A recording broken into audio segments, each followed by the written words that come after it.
Hello students, কেমন আছো সবাই? আশা করি সবাই ভালো আছো, সুস্থ আছো। আমরা ভেক্টরের ফার্স্ট লেকচারে আমরা ভেক্টরের কিছু প্রিলিমিনারি টপিক নিয়ে আলোচনা করেছিলাম। আজকে আমরা ভেক্টরের টাইপ নিয়ে আলোচনা করব। তো আজকের লেকচারের টাইটেল হচ্ছে টাইপস অফ ভেক্টর, বিভিন্ন প্রকারের ভেক্টর। আমরা স্পেশাল টাইপস অফ ভেক্টর, আমরা সর্বপ্রথম যে ভেক্টরটা নিয়ে আলোচনা করব সেটা হচ্ছে সঠিক ভেক্টর। সঠিক ভেক্টর, সঠিক ভেক্টর মানে কি? যে ভেক্টরটা ব্যাঠিক না। ব্যাঠিক না মানে কি? যে ভেক্টরের মান শূন্য না, তার একটা স্পেসিফিক ভ্যালু আছে। একটা গাড়ি 5 মিটার পার সেকেন্ড বেগে অগ্রসর হচ্ছে, 5 মিটার পার সেকেন্ড বেগে অগ্রসর হচ্ছে। সো 5 মিটার পার সেকেন্ড বেগে সে পূর্ব দিক বরাবর অগ্রসর হচ্ছে। সো তার একটা স্পেসিফিক ভ্যালু আছে এবং একটা স্পেসিফিক ডাইরেকশন ডেফিনেটলি থাকতে হবে, তবে এই ভেক্টরটাকে বলা হয় সঠিক ভেক্টর। তার মানে যে ভেক্টরটার মান শূন্য না তাকে বলা হয় সঠিক ভেক্টর। আচ্ছা, এরপর হচ্ছে শূন্য ভেক্টর।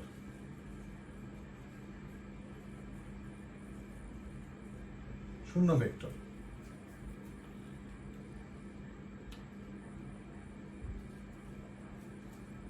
শূন্য ভেক্টর মানে কি? শূন্য ভেক্টর মানে হচ্ছে, আমরা নামের মাধ্যমে বুঝতে পারি, যে ভেক্টরের মান শূন্য, যে ভেক্টরের মান শূন্য তাকে বলা হয় শূন্য ভেক্টর। এবং এই শূন্য ভেক্টরের আরেকটা বৈশিষ্ট্য হচ্ছে যে এটার কোনো সুনির্দিষ্ট দিক নেই।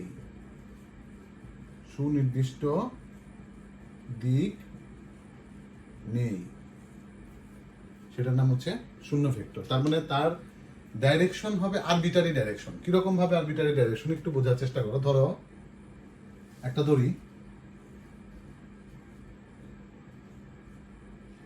কেউ একজন এই দড়িটাকে এই বরাবর টানতেছে, কেউ একজন এই দড়িটাকে এই বরাবর টানতেছে। এখন সে যদি এই দড়িটাকে 5 নিউটন বলে টানে, এবং সে যদি এই দড়িটাকে 5 নিউটন বলে টানে, তাহলে এই দড়িটার কোনো দিক বরাবরই কোনো লব্ধি পাওয়া যাবে না, বা এই দড়িটার কোনো দিক বরাবরই কোনো মুভমেন্ট হবে না। তার মানে এই দড়িটার উপর নিট বল বা লব্ধি বল কত? শূন্য। যেহেতু দড়িটার কোনো মুভমেন্ট হচ্ছে না, সেও 5 নিউটন বলে টানতেছে, দড়িটাকে এই হাতটা 5 নিউটন বলে টানতেছে, এ 5 নিউটন বলে টানতেছে। তার মানে এই মার্কারটার বা এই দড়িটার কোনো মুভমেন্ট হবে না। তার মানে এই দড়িটার উপর নিট বলের পরিমাণ হচ্ছে 0। এই দড়িটার উপর নিট বলের পরিমাণ হচ্ছে 0। যেহেতু এই দড়িটার উপর নিট বলের পরিমাণ শূন্য, দ্যাটস ওয়াই এই ভেক্টরটাকে আমি কি ভেক্টর বলতে পারি? এই ভেক্টরটাকে আমি শূন্য ভেক্টর বলতে পারি, তার মান শূন্য। আচ্ছা, এখন দেখো, ধরো তুমি এখানে দাঁড়িয়ে আছো,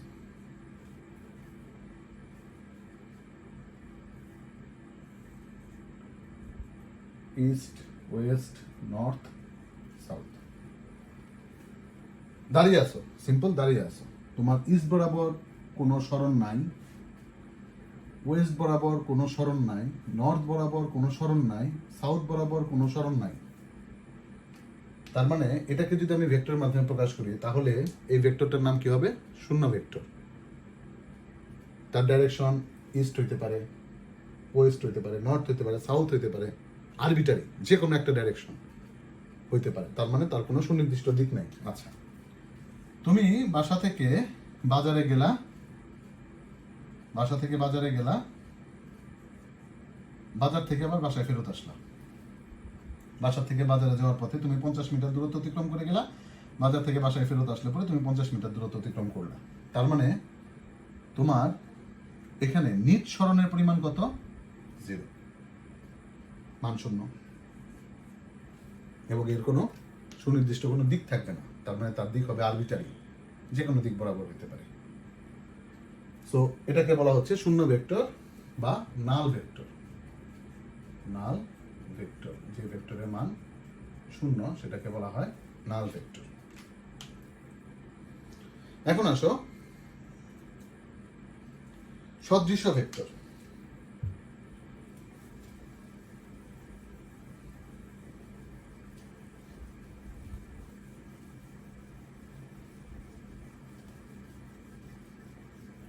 সদৃশ ভেক্টর, বিসদৃশ ভেক্টর, সমান ভেক্টর, বিপরীত ভেক্টর, আমরা এই কয়েকটা কনসেপ্ট একসাথে আলোচনা করব।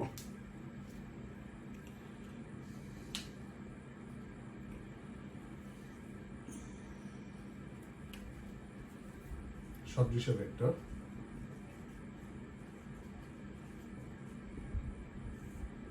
বিসদৃশ ভেক্টর।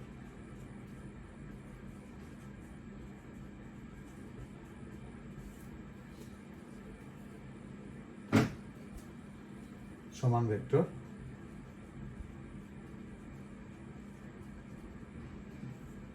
বিপরীত ভেক্টর।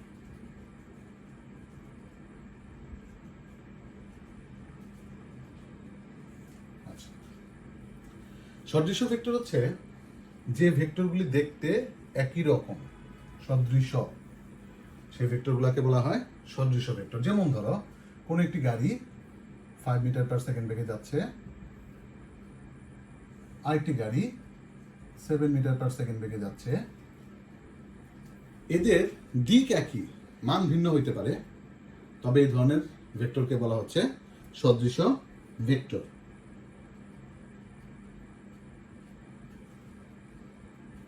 তার মানে একই দিকে ক্রিয়াশীল দুটি সমজাতীয় ভেক্টরকেই বলা হচ্ছে সদৃশ ভেক্টর। ধরো এ একটি ভেক্টর, বি একটি ভেক্টর, এদের দিক একই, একই দিকে ক্রিয়াশীল, কিন্তু এদের মান ভিন্ন, তবে এদেরকে বলা হচ্ছে সদৃশ ভেক্টর। বিসদৃশ ভেক্টর ঠিক উল্টাটা, বিপরীত দিকে ক্রিয়াশীল হবে। একটা গাড়ি যাচ্ছে 5 মিটার পার সেকেন্ড বেগে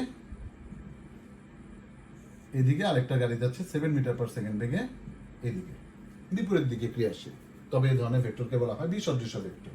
তাহলে এটা যদি একটা ভেক্টর হয় এ, এটা যদি একটা ভেক্টর হয় বি, তাহলে এরা দেখতে বিসদৃশ, এই কারণে এদেরকে বলা হচ্ছে বিসদৃশ ভেক্টর। তার মানে তাদের মান সমান না, কিন্তু দিক বিপরীত, তবে এদেরকে বলা হয় বিসদৃশ ভেক্টর। সমান ভেক্টর, যেসব সদৃশ ভেক্টরগুলির মান সমান, কোন একটি গাড়ি 5 মিটার পার সেকেন্ড বেগে যাচ্ছে, অপর একটি গাড়ি সমবেগে একই দিক বরাবর যাচ্ছে 5 মিটার পার সেকেন্ড বেগে, তবে এই ধরনের ভেক্টরকে বলা হচ্ছে সমান ভেক্টর বা ইকুয়াল ভেক্টর। তার মানে একটা ভেক্টর যদি এ হয়, অপর একটা ভেক্টর যদি বি হয়, তাদের মান সমান এবং দিক একই, তবে এই ধরনের ভেক্টরকে বলা হয় সমান ভেক্টর। এরপর হচ্ছে বিপরীত ভেক্টর। বিপরীত ভেক্টর হচ্ছে ধরো এই একটা ভেক্টর, বি আর একটা ভেক্টর, এদের মান একই কিন্তু দিক বিপরীত। একটা গাড়ি 5 মিটার পার সেকেন্ড বেগে পূর্ব দিক বরাবর যাচ্ছে, আর একটা গাড়ি 5 মিটার পার সেকেন্ড বেগে পশ্চিম দিক বরাবর যাচ্ছে। দুইটার মান সেম কিন্তু দিক বিপরীত, তবে এই ধরনের ভেক্টরগুলোকে বলা হয় বিপরীত ভেক্টর। সদৃশ ভেক্টর, দিক একই, মান ভিন্ন। বিসদৃশ ভেক্টর, দিক বিপরীত, মান ভিন্ন। সমান ভেক্টর, যেসব সদৃশ ভেক্টরগুলির মান সমান। বিপরীত ভেক্টর, যেসব বিসদৃশ ভেক্টরগুলির মান সমান, তবে এদেরকে বলা হয় বিপরীত ভেক্টর। এখন কথা হচ্ছে সমান ভেক্টরগুলির মধ্যবর্তী কোণ। দেখো এ যদি একটা ভেক্টর হয়, বি যদি একটা ভেক্টর হয়, এদের দিক সেম, তার মানে একই দিক বরাবর, একই দিক বরাবর। যদি দুইটা ভেক্টর একই দিক বরাবর হয়, তবে এই ভেক্টরগুলির পারস্পরিক মধ্যবর্তী কোণ হবে 0 ডিগ্রি। একই দিকে, আমি এই দিক বরাবর হেঁটে যাচ্ছি, তুমি আমার পিছন পিছন এই দিক বরাবরই হেঁটে যাচ্ছ, তোমার আর আমার মধ্যবর্তী কোণ হচ্ছে 0 ডিগ্রি। বিপরীত ভেক্টর, বিপরীত ভেক্টরগুলির মধ্যবর্তী কোণ হচ্ছে 180 ডিগ্রি। বিপরীত ভেক্টরগুলির মধ্যবর্তী কোণ হচ্ছে 180 ডিগ্রি। দেখো দুইটা ভেক্টর, এই দুইটা ভেক্টর, তাদের মধ্যবর্তী ডাইরেকশন হচ্ছে সেম, দুটো একই দিক বরাবর ক্রিয়াশীল, সমান, যদি দুইটা মান যদি সমান হয়, দুইটা লেন্থ যদি সমান হয়, তাহলে এরা হচ্ছে সমান ভেক্টর। এখন দুইটা ভেক্টর যদি কোণ তৈরি করে 30 degree, 45 degree, 90 degree, 120 degree, 150 degree, 180 degree, দেখো দুইটা ভেক্টর এর মধ্যবর্তী কোণ 180 ডিগ্রি হলে পরেই শুধুমাত্র তারা পরস্পরের বিপরীতে ক্রিয়া করবে। তারা পরস্পরের বিপরীতে ক্রিয়া করবে। এটা হচ্ছে এ ভেক্টর, এটা হচ্ছে বি ভেক্টর। এদের মধ্যবর্তী কোণ 180 ডিগ্রি হলে পরে শুধুমাত্র তারা পরস্পরের বিপরীতে ক্রিয়া করবে। তার মানে দুইটা ভেক্টর পরস্পরের বিপরীতে তখনই ক্রিয়া করবে যখন তাদের মধ্যবর্তী কোণ হবে 180 ডিগ্রি। সো দুইটা ভেক্টর একই দিকে থাকলে তাদের মধ্যবর্তী কোণ 0 ডিগ্রি, দুইটা ভেক্টর যদি বিপরীত দিকে থাকে তাহলে তাদের মধ্যবর্তী কোণ 180 ডিগ্রি। তাদের মান সমান হতেও পারে, নাও হতে পারে। সদৃশ ভেক্টরগুলির মধ্যবর্তী কোণ হচ্ছে 0 ডিগ্রি, বিসদৃশ ভেক্টরগুলির মধ্যবর্তী কোণ হচ্ছে 180 ডিগ্রি। এরপর আমরা চলে যাব স্বাধীন ভেক্টর এবং সীমাবদ্ধ ভেক্টর, ফ্রি ভেক্টর এবং লোকালাইজড ভেক্টর।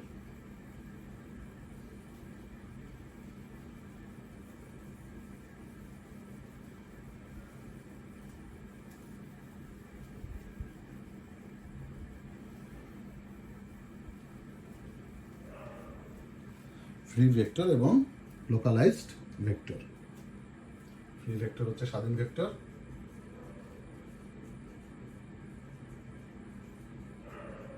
বা ফ্রি ভেক্টর,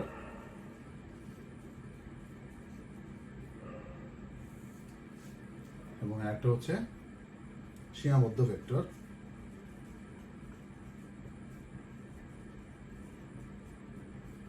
বা লোকালাইজড ভেক্টর। এটা একটা নাম হচ্ছে নন লোকালাইজড ভেক্টর।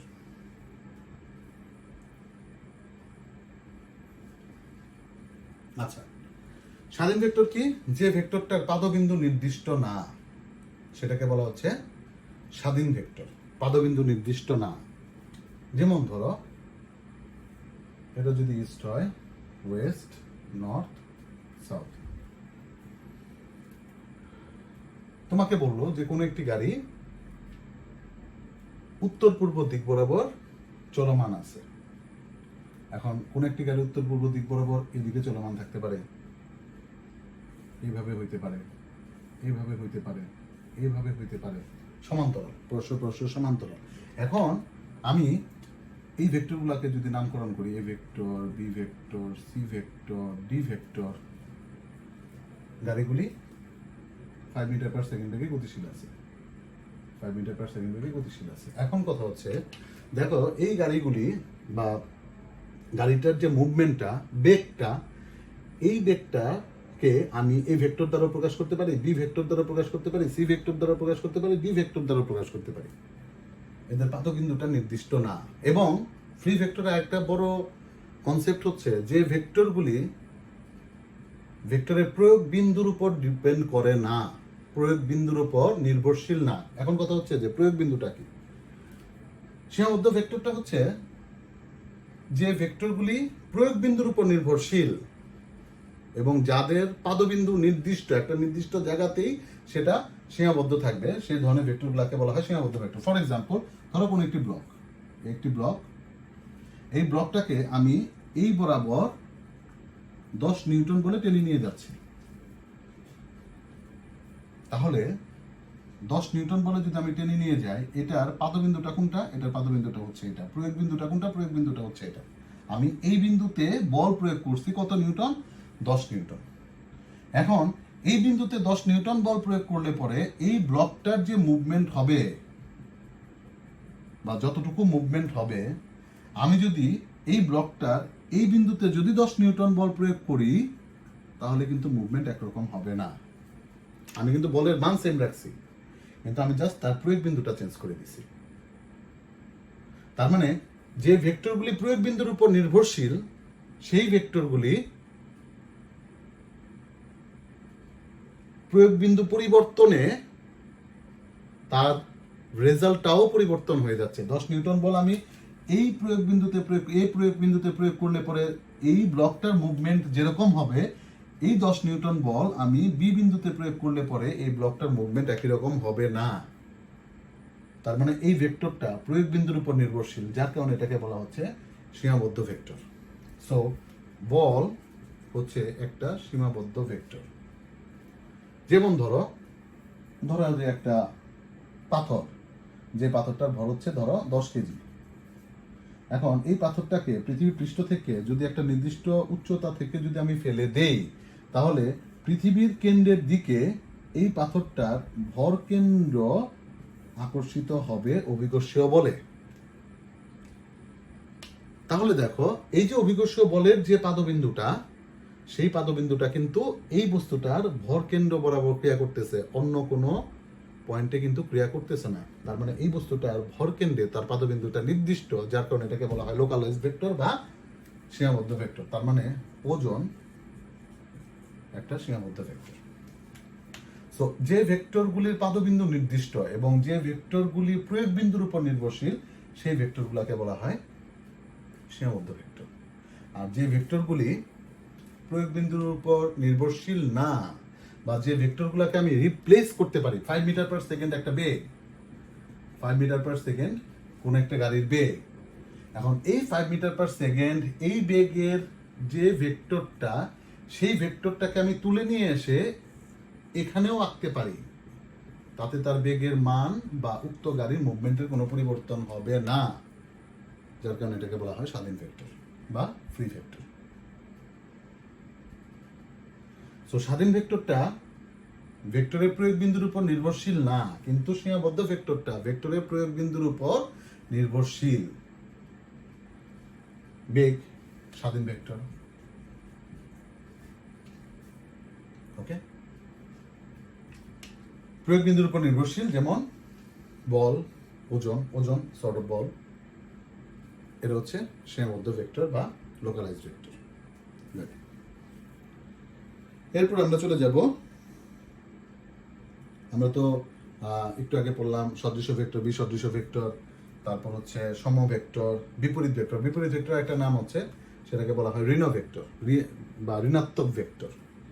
সো এটা যদি এই ভেক্টর হয়, তাহলে তার বিপরীতে যদি এটা ক্রিয়া করে, 180 ডিগ্রি কোণে যদি ক্রিয়া করে, এটা যদি বি ভেক্টর হয়, তখন তুমি বলতে পারো বি ভেক্টরটা হচ্ছে মাইনাস এ ভেক্টর।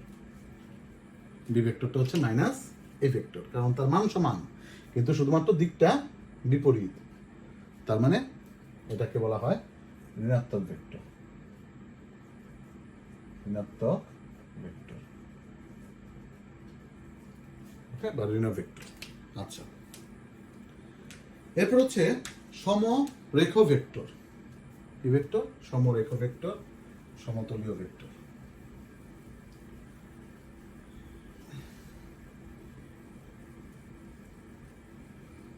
সমরেখ ভেক্টর,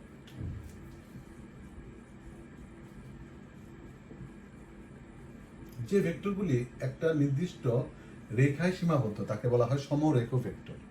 যেমন ধরো একটা গাড়ি 5 মিটার পার সেকেন্ড বেগে গতিশীল আছে,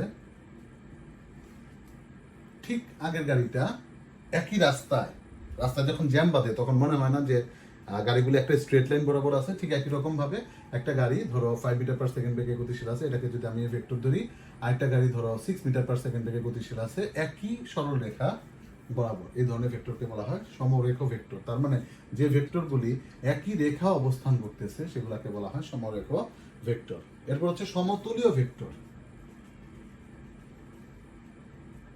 সমতলীয় ভেক্টর, যে ভেক্টরগুলি একটা তলে অবস্থান করে। তলে, এই যে ভেক্টরগুলি আমি আঁকছি, সবগুলি ভেক্টর, এটা কি একটা বোর্ডের তলে অবস্থান করতেছে না? একটা তলে, একটা নির্দিষ্ট তলে অবস্থান করতেছে, যার কারণে এটাকে বলা হয় সমতলীয় ভেক্টর। তার মানে যে ভেক্টরগুলি একটা নির্দিষ্ট তলে অবস্থান করে, তাকে বলা হয় সমতলীয় ভেক্টর। যেমন ধরো যে কোনো দুইটা ভেক্টর যদি আমি কনসিডার করি, ধরো এ একটা ভেক্টর, এ একটা ভেক্টর, এর অবশ্যই একটা তলে সীমাবদ্ধ, যেহেতু তার ডাইমেনশন দুইটা। একটা তল সেটা হবে সবসময় 2 ডাইমেনশনাল, আর একটা ঘনক সেটা হবে সবসময় 3 ডাইমেনশনাল। কারণ একটা তলের শুধুমাত্র দৈর্ঘ্য এবং প্রস্থ আছে, কিন্তু একটা ঘনকের সেক্ষেত্রে তার দৈর্ঘ্য, প্রস্থ এবং উচ্চতা আছে। এই কারণে তার যেহেতু 3টা ডাইমেনশন আছে, এই কারণে এটাকে বলা হয় 3 ডাইমেনশনাল। এখন কথা হচ্ছে সমতলীয় ভেক্টরের ক্ষেত্রে সমতলীয় ভেক্টর তার মানে সেটা অবশ্যই তল রিলেটেড সেটা কত ডাইমেনশনাল হবে? 2 ডাইমেনশনাল হবে। কিরকম ভাবে দেখো, সে তার শুধুমাত্র দৈর্ঘ্য এবং প্রস্থ বরাবর ক্রিয়াশীল হবে। ধরো এই যে এই দুটা ভেক্টর অবশ্যই সে একটা তলে সীমাবদ্ধ। এই যে একটা তল, এই তলে সীমাবদ্ধ। আমি যদি ভেক্টরটাকে এইভাবে দিতাম তাহলে সে কোন তলে সীমাবদ্ধ? এই তলে সীমাবদ্ধ। আমি যদি ভেক্টরটাকে এইভাবে দিতাম তাহলে সে এই তলে সীমাবদ্ধ। আমি যদি ভেক্টরটাকে এইভাবে দিতাম তাহলে সে এই তলে সীমাবদ্ধ।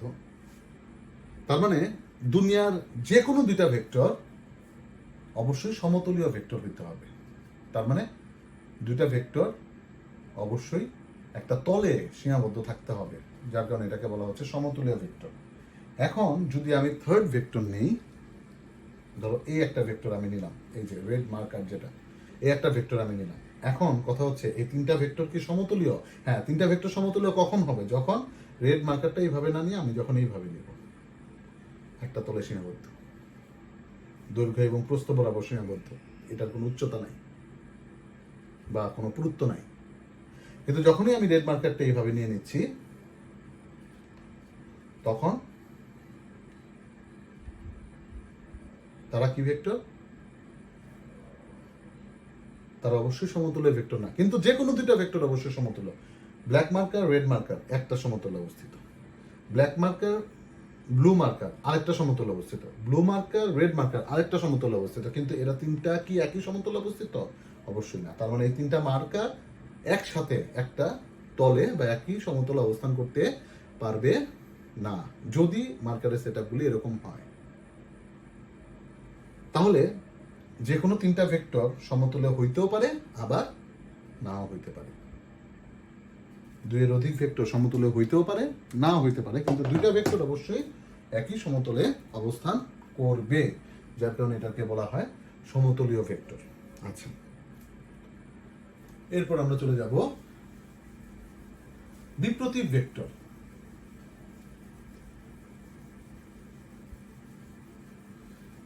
বিপ্রতীপ ভেক্টর বিপ্রতীপ ভেক্টর এবং ঋণাত্মক ভেক্টরের মধ্যে একটা পার্থক্য দিয়ে আমরা দেখার চেষ্টা করব। দেখো, ঋণাত্মক ভেক্টর বা বিপরীত ভেক্টর যেটা ছিল, একটা হচ্ছে বিপরীত ভেক্টর এবং একটা হচ্ছে বিপ্রতীপ ভেক্টর।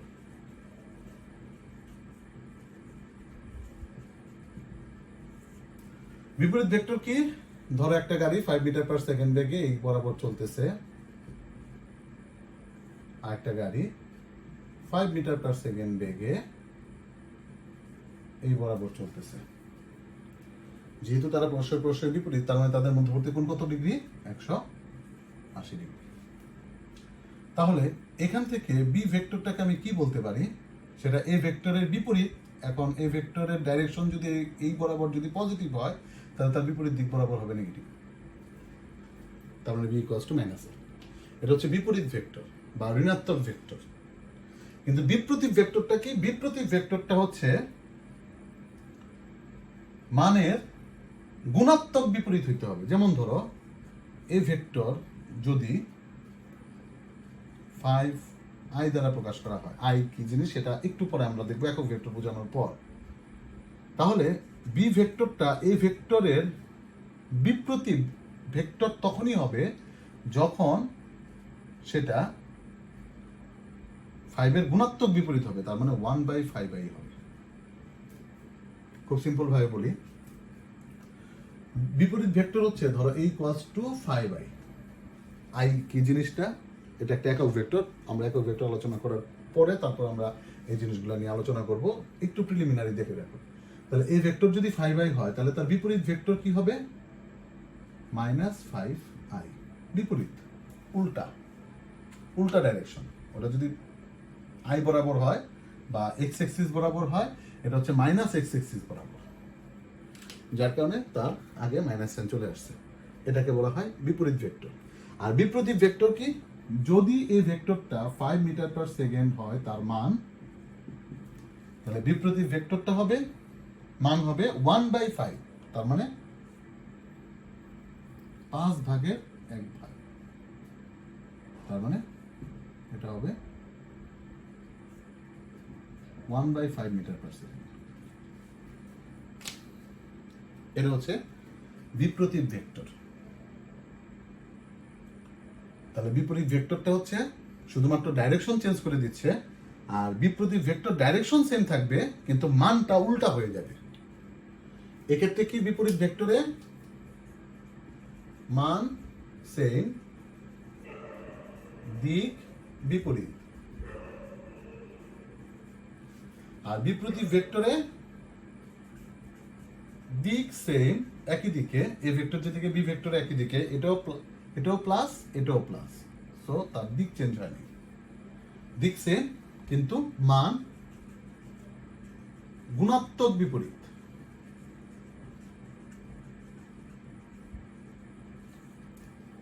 গুণাত্মক বিপরীত, তাহলে এই ভেক্টরগুলোকে বলা হয় বিপ্রতীপ ভেক্টর। এই ভেক্টরগুলোকে বলা হয় বিপ্রতীপ ভেক্টর।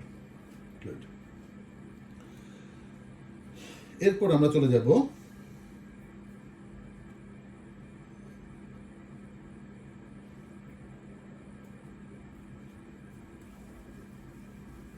একক ভেক্টর, অবস্থান ভেক্টর, মোস্ট ইম্পর্টেন্ট দুটা টপিক।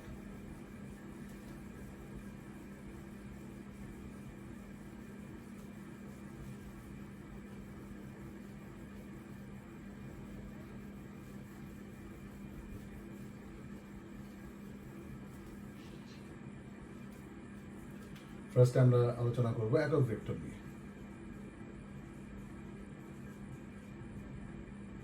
একক ভেক্টর বা ইউনিট ভেক্টর।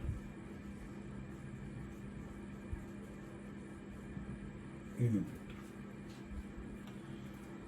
নামের মধ্যে বোঝা যাচ্ছে, শূন্য ভেক্টরের ডেফিনেশনটার জন্য কি ছিল, যে ভেক্টরের মান শূন্য তাকে বলা ছিল শূন্য ভেক্টর। একক ভেক্টরের মান তাহলে কি হবে, যে ভেক্টরের মান 1 তাকে বলা হচ্ছে একক ভেক্টর।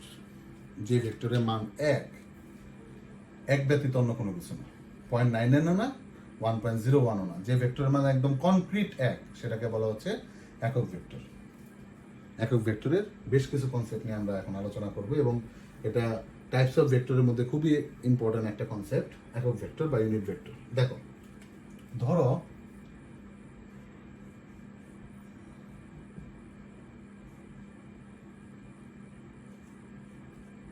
এটা হচ্ছে আমার বাসা, আমার বাসা থেকে ধরো মহাখালীর দূরত্ব, মহাখালী বাস স্ট্যান্ডের দূরত্ব,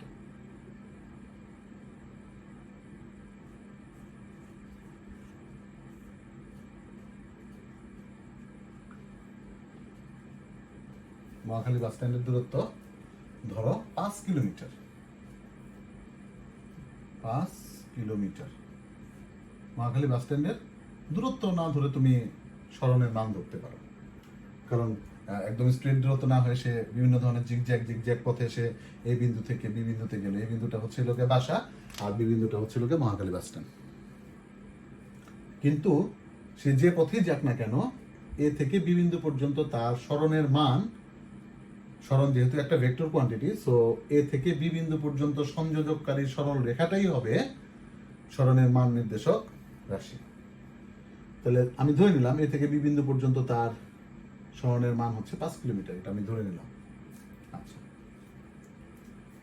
এ থেকে বি বিন্দু পর্যন্ত, বাসা থেকে মহাখালী বাস স্ট্যান্ড পর্যন্ত তার সরণের মান হচ্ছে কত, 5 কিলোমিটার।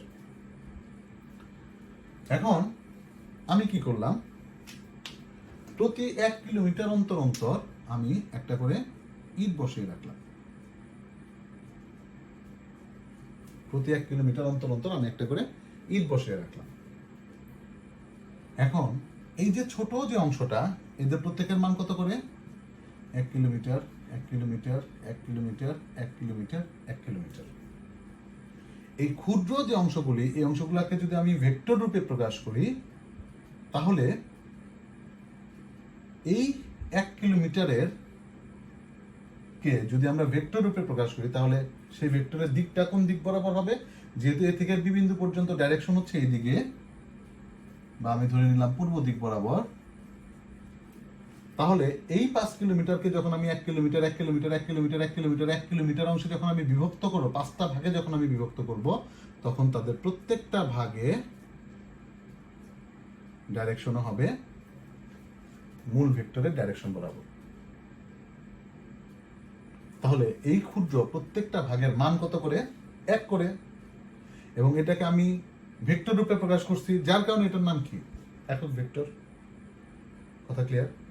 এবং একক ভেক্টর প্রকাশের নিয়ম হচ্ছে ভেক্টরের উপর আমরা একটা ক্যাপ সাইন দিয়ে দিই। ক্যাপ সাইন নর্মালি এই একক ভেক্টরগুলোকে হয় ছোট হাতের ইংরেজি অক্ষর দ্বারা অথবা গ্রিক লেটার দ্বারা প্রকাশ করা হয়। নর্মালি বড় হাতের দ্বারা প্রকাশ করলে কোনো সমস্যা নেই, কিন্তু নর্মালি বইগুলোতে আমরা ছোট হাতের অক্ষর দ্বারা দেখছি। যাই হোক, এখন এই যে ক্ষুদ্র ক্ষুদ্র যে ভেক্টরগুলি, এই ভেক্টরগুলির প্রত্যেকটার মান 1 করে, যার কারণে এদের প্রত্যেকে এক একটা একক ভেক্টর। তাহলে এই একক ভেক্টরের মান, এই একক ভেক্টরের নাম কি? A cap. এই একক ভেক্টরের নাম কি? A cap. এই একক ভেক্টরের নাম কি? A cap. এই একক ভেক্টরের নাম এ ক্যাপ। এই একক ভেক্টরের নাম এ ক্যাপ। এখন এ থেকে বি বিন্দু পর্যন্ত আমরা যে ভেক্টরটা প্রকাশ করছি, সেই ভেক্টরটাকে যদি আমি ক্যাপিটাল এ ভেক্টর দ্বারা যদি প্রকাশ করি, তাহলে এই ক্যাপিটাল এ ভেক্টরটা কয়টা ক্ষুদ্র ক্ষুদ্র ভেক্টরের সমষ্টি? এ cap plus A cap plus A cap plus A cap plus A cap. কয়টা ক্ষুদ্র ক্ষুদ্র এ ক্যাপের সমষ্টি? 5টা ক্ষুদ্র ক্ষুদ্র এ ক্যাপের সমষ্টি। তাহলে মূল যে ভেক্টরটা, সেই মূল ভেক্টরটা হচ্ছে 5টা ক্ষুদ্র ক্ষুদ্র এ ক্যাপের সমষ্টি। তাহলে এখান থেকে আমরা এ ক্যাপ সমান সমান কত লিখতে পারি? ভাগ করে দিই, এ ভেক্টর ডিভাইডেড বাই 5। এখন কথা হচ্ছে এই 5টা কি? 5 কিলোমিটার। এটা কার মান? এটা বড় ভেক্টরটার মান। তাহলে আমি যদি এটাকে এভাবে লিখি তাহলে কি কোনো ভুল হবে? এ ভেক্টর ডিভাইডেড বাই এ ভেক্টরের মান মডুলাস। তার মানে আমরা তাহলে এটাই হচ্ছে কি? এটাই হচ্ছে একক ভেক্টর। তার মানে কি আমরা বলতে পারি না কোন ভেক্টরকে তার মান দ্বারা ভাগ করলে পরে একক ভেক্টর পাওয়া যায়? একটু রিভিউ করি। বাসা থেকে মহাখালী বাস স্ট্যান্ড পর্যন্ত দূরত্ব বা সরণের মান হচ্ছে 5 কিলোমিটার, এবং সেটা পূর্ব দিক বরাবর ধরে নিলাম। তাহলে বাসা থেকে মহাখালী বাস স্ট্যান্ড পর্যন্ত যে সরণটা, সেই সরণটাকে যদি আমি এই ভেক্টর দ্বারা প্রকাশ করি এবং 5 কিলোমিটারের প্রত্যেক 1 কিলোমিটার অন্তর অন্তর অন্তর অন্তর যদি আমি একটা করে ইট বসিয়ে রাখি, তাহলে প্রত্যেকটা ভাগের মান কত করে? প্রত্যেকটা ভাগের মান 1 করে। একক ভেক্টরের ডেফিনেশন কি? যে ভেক্টরের মান 1। তাহলে প্রত্যেকটা ভাগকে যদি আমি ভেক্টর রূপে প্রকাশ করি, প্রত্যেকটা ভাগকে যদি আমি ভেক্টর রূপে প্রকাশ করি, তাহলে প্রত্যেকটা ভাগের মান হচ্ছে 1। এবং যেহেতু প্রত্যেকটা ভাগের মান হচ্ছে 1, তার মানে ওই প্রত্যেকটা ভাগ এক একটা একক ভেক্টর। তাহলে এই ভেক্টর, এই ক্যাপিটাল এই ভেক্টরটাকে যদি আমি ক্ষুদ্র ক্ষুদ্র প্রত্যেকটা এক মানের ভেক্টরের সমষ্টি রূপে প্রকাশ করি, তাহলে এই ভেক্টর সমান সমান কি লেখা যায়? A cap plus A cap plus A cap plus A cap plus A cap. মানে কয়টা এ ক্যাপের সমষ্টি? 5টা এ ক্যাপের সমষ্টি। Very good. তাহলে এ ক্যাপ সমান সমান কত? A vector divided by 5। ভাগ করে দিলাম। এই 5টা কার মান? এই 5টা হচ্ছে বড় এ ভেক্টরের মান। তাহলে এ ভেক্টর ডিভাইডেড বাই বড় এ ভেক্টরের মান সমান সমান কি? একক ভেক্টর। যে ভেক্টরের মান হচ্ছে কি? 1।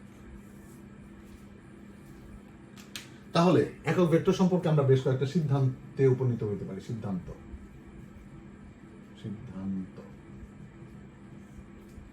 1 নম্বর সিদ্ধান্ত, যে ভেক্টরের মান 1 তাকে বলা হচ্ছে একক ভেক্টর। 2 নম্বর সিদ্ধান্ত, কোন ভেক্টরকে তার মান দ্বারা ভাগ করলে একক ভেক্টর পাওয়া যায়। কোন ভেক্টরকে তার মান দ্বারা ভাগ করলে একক ভেক্টর পাওয়া যায়। আরেকটু সহজভাবে বলি, 20টা কলার দাম 100 টাকা। একটা কলার দাম কত? 20টা কলার দাম 100 টাকা। একটা কলার দাম কত? 100/20। একটা কলার দাম। মোট টাকাকে যদি তুমি 20 সংখ্যাটা দ্বারা ভাগ করো তাহলে একটা কলার দাম পাওয়া যাবে। মূল ভেক্টরটাকে যদি তার মান দ্বারা ভাগ করো তাহলে একক ভেক্টর পাওয়া যাবে। তাহলে কোন ভেক্টরকে তার মান দ্বারা ভাগ করলে একক ভেক্টর পাওয়া যায়। নাম্বার 3, একক ভেক্টর যেহেতু একটা ভেক্টর তার অবশ্যই একটা দিক থাকবে। দিকটা কোন দিকে? একক ভেক্টর দিক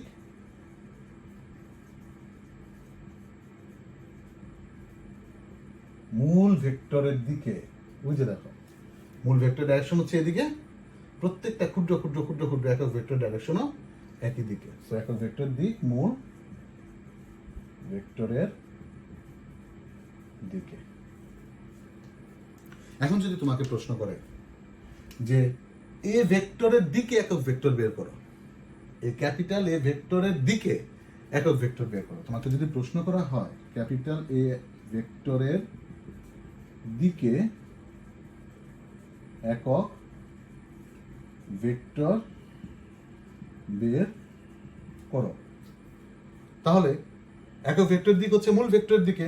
তাহলে এই ভেক্টর দিকে একক ভেক্টর কি হবে? ওই ভেক্টরকে তার মান দ্বারা ভাগ করে দাও। মান আমি মডুলাস দিয়েও দেখতে পারি অথবা সিম্পল ভাবে লিখতে পারি, তাহলে একক ভেক্টর বেরিয়ে যাবে। অথবা যদি বলে এই ভেক্টরের সমান্তরাল দিকে, সমান্তরাল দিকে একই কথা। এই ভেক্টর দিকে একক ভেক্টর নির্ণয় করা যে কথা, এই ভেক্টরের সমান্তরাল একই দিকে একক ভেক্টর নির্ণয় করাও একই কথা। তার মানে মূল ভেক্টরকে তার মান দ্বারা ভাগ করলে পরে একক ভেক্টর পাওয়া যায়। এটা হচ্ছে একক ভেক্টর সিদ্ধান্ত সমূহ। যে ভেক্টরের মান 1 তাকে বলা হয় একক ভেক্টর। কোন ভেক্টরকে তার মান দ্বারা ভাগ করলে একক ভেক্টর পাওয়া যায়। একক ভেক্টর দিক হচ্ছে মূল ভেক্টরের দিক বরাবর। গুড।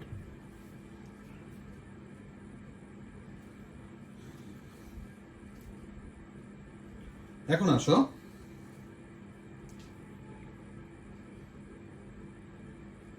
আয়ত একক ভেক্টর।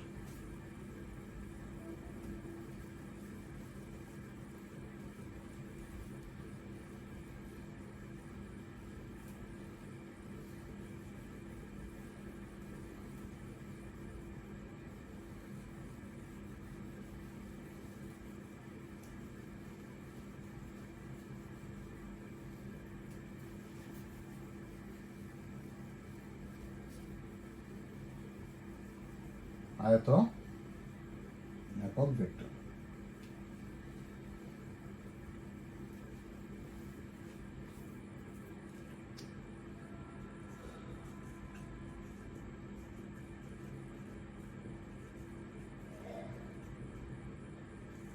আয়ত একক ভেক্টর। আয়ত একক ভেক্টর বোঝার আগে হচ্ছে আমাদের প্রসঙ্গ কাঠামো এবং প্রসঙ্গ বিন্দু, এই দুইটা সম্পর্কে একটু আলাদা ধারণা থাকতে হবে। প্রসঙ্গ কাঠামো, প্রসঙ্গ বিন্দু।